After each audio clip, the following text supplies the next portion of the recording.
शिक्षण सेवक या पदासंदर्भात कोर्टामध्ये केस होईल. अनेक संघटना, अनेक उमेदवारांनी ही केस कोर्टात टाकली कोल्हापूर उच्च न्यायालयामध्ये. या केसचं सुनावणी 7 एप्रिल झाली. नेमकं यामध्ये काय प्रमुख मागण्या होत्या, सरकारला काय शपथपत्र कोर्टाने सादर करायला लावलं आणि शपथपत्रात काय काय मुद्दे असावे असं कोर्टाने सरकारला सुनावलं, त्याबद्दल थोडक्यात माहिती या व्हिडिओच्या माध्यमातून घेऊया.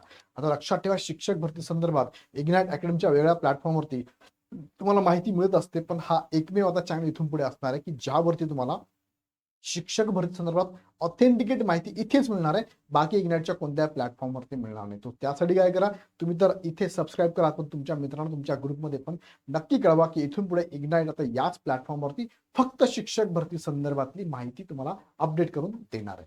चला मुख्य मुद्द्याकडे घेऊन जातो, पण तत्पूर्वी इग्नाइट अकॅडमीच्या द्रोणा 10.0 टीईटीच्या बॅचेस चालू झाल्या. लाईव्ह प्लस रेकॉर्ड बॅच, नवीन बॅच लाईव्ह बघू शकता. लाईव्ह बघता नाही आलं तर रेकॉर्ड झालेलं लेक्चर तुम्ही कधीही किती वेळेस बघू शकता. सो सेपरेट बॅचेस आहे. ही या बॅचमध्ये तुम्हाला बुक किट आणि बॅग घरपोच मोफत मिळणार आहे. ह्या बॅचमध्ये तुम्ही जर घेतला असेल बुक किट तर ही बॅच जॉईन करा, नसेल घेतलं तर ही बॅच जॉईन करा. इथे सेपरेट बॅचेस आहे. तुम्हाला शिकवणार टीम ज्यांनी 5,000 प्लस निकाल दिलेले आहे. पीडीएफ आणि पीपीटी स्वरूपातल्या नोट्स आहे. डाऊट क्लिअरिंग सेशन आहे. 350 plus topic wise subject full length test series आहे. महारिव्हिजन सेशन असणार आहे. दररोज नवा दिवस नवी सुरुवात डाके सरांचं रिफ्रेशमेंट सेशन पण असणार. हे सगळं तुम्हाला एकाच बॅच मध्ये मिळणार आहे. सो लगेच जॉईन करा. जॉईन करण्यासाठी खाली डिस्क्रिप्शन ऍपची लिंक दिली, ऍप डाउनलोड करा, हवी ती बॅच लगेच जॉईन करा. मुख्य मुद्द्याकडे तुम्हाला मी घेऊन जातो. त्यात बघा एक तुम्हाला थोडा बेस तुम्हाला सांगतो. काय बघा, जबलपूर उच्च न्यायालयाचा एक निकाल होता बघा शिक्षण सेवकांसंदर्भात. 2 महत्वाचे कायदेशीर मुद्दे स्पष्ट केले जबलपूर न्यायालयाने. समान काम समान वेतन या संवैधानिक तत्वावर शिक्कामोर्तब त्यांनी केलेला आहे. बरोबर आहे. संविधानामध्ये आर्टिकल सांगतं की समान काम जर असेल समान वेतन दिलं पाहिजे. दुसरा मुद्दा आहे की प्रोबेशन जो पिरियड आहे तो शोषणाचा नसतो. 3 वर्ष प्रोबेशन पिरियड तर नसतंच कधी. सो त्याच्यावरती पण जबलपूर उच्च न्यायालयाने भाष्य केलेलं आहे. 100% पगार फरकाचे आदेश सुद्धा त्यांनी दिलेले आहे. कायदेशीर संदर्भ काय, कोल्हापूर खंडपीठामध्ये सुनावणी दरम्यान आपले वकील या ऐतिहासिक निकालाचा संदर्भ देऊन सिद्ध करू शकतात की शिक्षण सेवक दिले जाणार तुटपुंजे मानधन हे असंविधानिक आहे. समान काम समान वेतन आहे. शिक्षण सेवक हे प्रोबेशन पिरियड जरी असलं तरी पण जर काम समान असेल तर समान वेतन द्यायलाच पाहिजे अशी मागणी केली जाऊ शकते. आता शिक्षण सेवकांच्या प्रमुख 3 ज्या मागण्या आहेत त्यातलं पहिलं बघा, समान काम समान वेतन. शिक्षण सेवक सहाय्यक शिक्षक याचे काम समान आहे पण वेतन कमी दिले जाते. यात संविधानाचा आर्टिकल 14 आर्टिकल 16चा उल्लंघन केल्याचा दावा आपण करू शकतो. त्यानंतर 3 वर्ष शिक्षण सेवक कालावधी हा खूप जास्त आहे. एवढा शिक्षण सेवक कालावधी कुठे असतो का? तुम्ही युपीएससी एमपीएससी मधनं जे क्लास 1 सुपर क्लास 1 अधिकारी होतात त्यांचा एवढा कालावधी असतो का? अगदी खाली या तुम्ही गट ब गट क मध्ये पण या, एवढा कालावधी प्रोबेशन पिरियडचा कोणाचाच नसतो. शिक्षण सेवक, कृषी सेवक आणि ग्रामसेवक हे 3 पदं सोडली तर महाराष्ट्रामध्ये उर्वरित पदांसाठी एवढा कालावधी नाहीच आहे.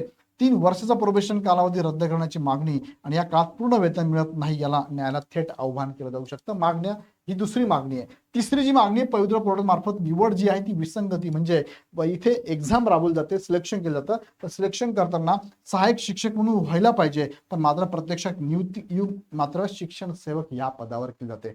या 3 प्रमुख मागण्या, अजून पण बऱ्याचशा मागण्या आहेत पण या 3 प्रमुख मागण्या इथे केल्या जात आहेत शिक्षण सेवक या पदासंदर्भात. याबद्दल तुम्हाला काय वाटतं कमेंटमध्ये मला नक्की कळवा. पण यावरती 7 तारखेला सुनावणी झाली आणि उच्च न्यायालयाने, कोल्हापूर उच्च न्यायालयाने सरकारला, शिक्षण विभागाला काय सांगितलंय तर त्यांना सांगितलं की न्यायालयाच्या सरकारला सवाल आणि प्राथमिक निरीक्षण असं होतं बघा. 4 रोखठोक प्रश्न होते.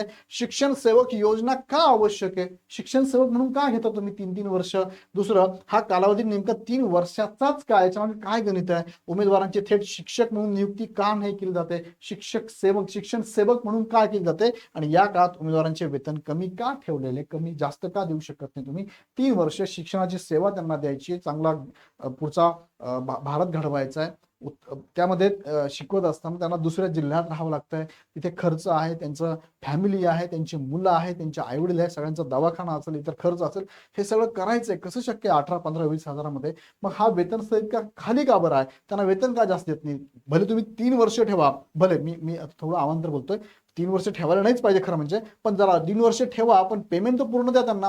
ह्या 3 वर्षामध्ये नंतर तुम्हाला जर वाटलं सर्व्हिस योग्य आहे तर त्याला कंटिन्यू करा, पण मात्र 3 वर्ष पण खरं म्हणजे ठेवायला नाही पाहिजे. कोणत्याच सरकारी पदाचं प्रोबेशन पिरियड 3 वर्ष नाही, लक्षात घ्या. न्यायालयाचं निरीक्षण आणि आदेश काय तर भरती प्रक्रिया स्पष्ट नसून हजारो उमेदवार यामुळे थेट प्रभावित होत आहे. मागच्या 2022च्या अगेन्स्ट जवळपास 18,000 शिक्षकांची भरती केली. 18,000 शिक्षकांना प्रभाव पडला शिक्षण सेवकाचा. 2-2 वर्ष शिक्षण सेवक म्हणून काम केले ऑलरेडी. कठोर आदेश राज्य सरकारला या सर्व मुद्द्यांवर सविस्तर शपथपत्र ऍफिडेव्हिट सादर करण्याचे आदेश या कोर्टाने या सरकारला दिलेला आहे. सो 27 तारीख दिली आहे. 27 तारखेला त्यांना हे शपथपत्र ठेवायचं आहे. या प्रश्नांच्या अगेन्स्ट शपथपत्र त्यांना ठेवायचं आहे. बघूया 27 तारखेला काय होतोय. पण सध्या कोर्ट सुद्धा विद्यार्थ्यांच्या शिक्षकांच्या बाजूने थोडं झुकतं आहे आणि नक्कीच भविष्यामध्ये 27 तारखेला निर्णय पॉझिटिव्ह येईल अशी अपेक्षा आहे. यायलाच पाहिजे. तुम्हाला काय वाटतं मला कमेंटमध्ये नक्की कळवा. या संदर्भात, या मुद्द्यांसंदर्भात, या मागण्यांसंदर्भात, कोर्टाच्या निरीक्षणासंदर्भात आपलं मत कमेंटमध्ये नोंदवा. तुमच्या मित्रांना सगळ्यांना शेअर करा. त्यांना सुद्धा आपलं मत कमेंटमध्ये नोंदवायला लावा.